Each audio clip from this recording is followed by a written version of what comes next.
আমি সুচিস্মিতা চ্যাটার্জি। আমার কবিতা মহাশিবরাত্রি।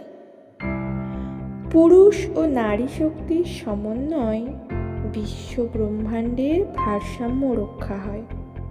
শিবশক্তি এই বিশাল ভারসাম্যের প্রতীক।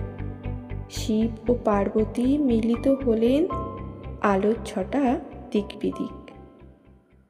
শিব ও শক্তির মিলন হয়েছিল মহাশিবরাত্রিতে।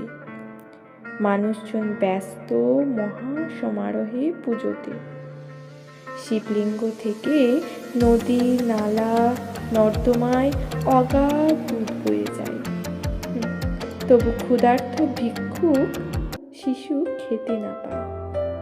পশু ছানারাও মরে খিদের জ্বালায়। বাচ্চাদের অভুক্ত রেখে ভগবান কি কখনো খায়?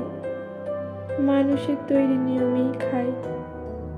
ভগবান তো ভেতরে কষ্ট পায়।